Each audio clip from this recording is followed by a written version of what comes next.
In today's video, we're going to talk a little bit about responsiveness in Figma. We're going to take these cards and build this responsive card layout. You'll see as I scale this, the cards are adapting. Of course, I need to set that to the top. There we go.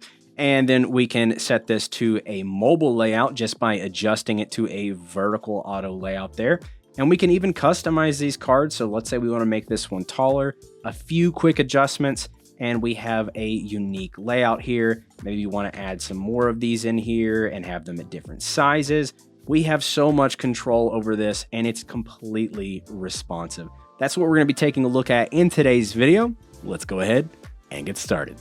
So just like anything in Figma, there's multiple ways to do this. So we can set up a card simply by grabbing a frame, pressing F, and we'll just drag out a frame.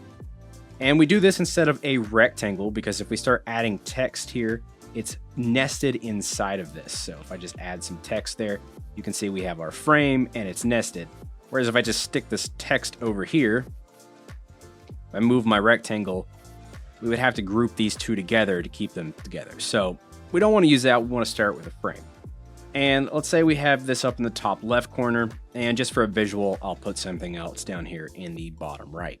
So we have our frame and we have our two text elements here inside. So if we were to scale this frame up or down, nothing is really changing. The one in the top left corner, the default constraints are to the left and top, so it's kind of staying where it needs to be. And we can change this one, so we'll go to the bottom and the right. And now if I were to scale this, you can see that we have a more responsive card. But this can be very tedious, as now I have to go in here and I see, okay, well, we want 24 spacing all around, so I got to move that. And then I got to move this one, and we just lack control. So what we want to do, instead of designing something in this way, we want to work from the inside out. So what I want to do is look at how this card is built. So I would be doing this in my head if I was just starting from scratch, but we have this visual here, so we'll use it. Today's video is sponsored by ProtoPie. ProtoPie is a no-code, high-fidelity prototyping tool that allows you to create interactive prototypes of your designs. These designs look and feel like the finished product, allowing you to test and finalize the flow, interactions, and everything you need before development is even started. As a designer, having the capability of high-fidelity prototyping in your back pocket is a huge advantage, and ProtoPie has got you covered. You can get started with ProtoPie today using the basic plan, which is a more affordable plan that gives you up to 20 prototypes, 10 screens per prototype, and up to 500 megabytes of cloud storage. And of course, for those professionals out there who need all of this, but so much more, like unlimited prototyping, 5 gig cloud storage, and team libraries, you can get started with the Pro Plan. Check out ProtoPie today using the link at the top of the description. Thanks to ProtoPie for sponsoring today's video. Now let's get back to it. So I would first start with this text element and then create this one below it and add it to a stack. So let's actually do that. So I'm going to grab T on the keyboard and we'll just create a simple text element here. I'm going to set this to size 10 font with 12 line height. And then I'm going to hold Option or Alt and click and drag down to create a duplicate. And then we'll scale that up to 18 in font and 24 on the line height. And then I'm just going to copy and paste this text here. And so we have our two text elements. So instead of just manually setting the space in between them, it doesn't really matter. They could be kind of like this. All we got to do is just click and drag to grab both of them, throw them in an auto layout with Shift A, and then we can just set it up appropriately. So I want it to be a vertical layout. I want, let's say, 4 spacing or 8 spacing in between. And we have our first kind of grouping here.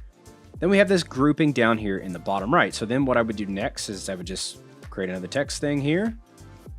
Let's see, John Doe, and then I'll put this at 10 and 12 for the line height. And then next to that, we'll put our ellipse, O on the keyboard, and holding Shift and Alt to scale up to make a perfect circle there. We'll set this to 24 by 24, and we'll give it a nice vibrant color there, just so we can see it. Grab those, Shift A once more, and then we'll adjust the space between them here. And of course, we have this at a horizontal layout. And now we have these two pairings of elements that are making up our card. And if I was going to have maybe 3 icons down here in the corner, I would add those next, and throw them in their own auto layout. And you can kind of see what I'm doing here. I'm splitting things up in relationship to where they are in the card to kind of build this from the inside out.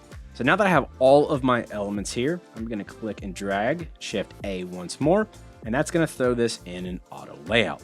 From here, let's set a spacing in between both of these. Let's set it to something like 40. We don't want it to be too large. And let's give it a background fill so we can see for now. And I'll just give it a gray color so we can see. And of course, we need to work on this contrast here, but for now, this will work. And let's add some padding here. So we'll go 24 all around.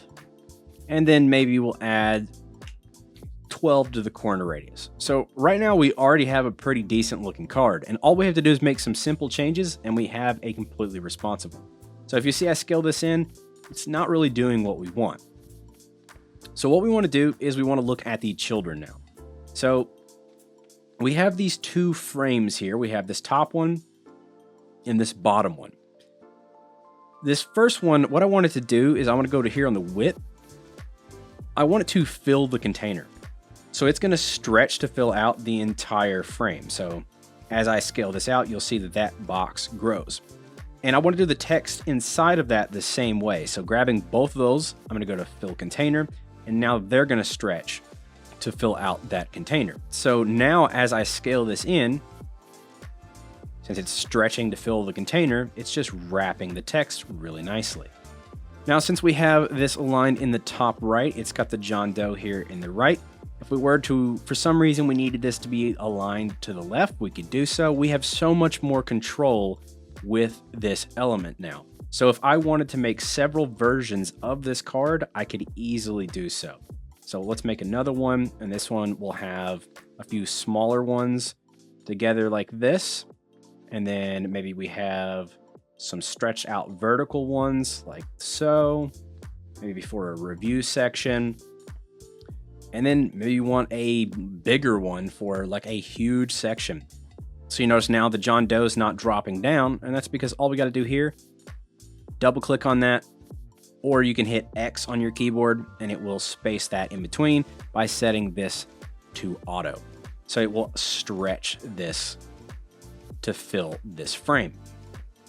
So now we can make several different card variations in size, and we can even change these cards around by easily playing with the alignment. So maybe we need the John Doe on the left, and you can just see how much control we have with this one component, and it's completely responsive.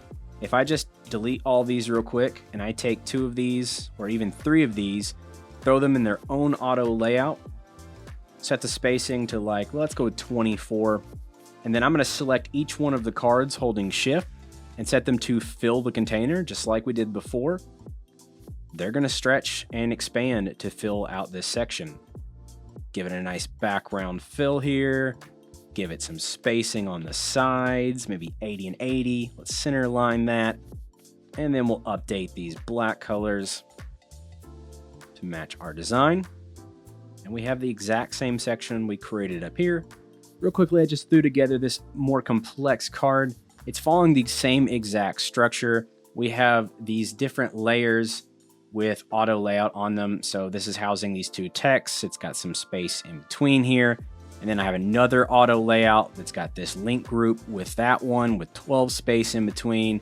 Then at the bottom, these 2 have space in between horizontally. So it's pushing this one on the left and this one on the right. And then when I adjust my card, you'll see that when I get to right there, this is actually set to wrap, which is the 3rd option on auto layout. So we can have that wrap down to make that responsive. So you can even do this method with more complex elements. It just takes a little bit to get the feel for it. But once you get used to using auto layout and kind of building components from scratch from the inside out, you can start to do some pretty cool things with these responsive components to really speed up your workflow. I hope you guys enjoyed this deep dive into responsive cards here in Figma. That's going to do it for today's video. Make sure you subscribe for more UI/UX related content. Here's some videos I think you'll like. And as always, have a great day, and I'll see you in the next one.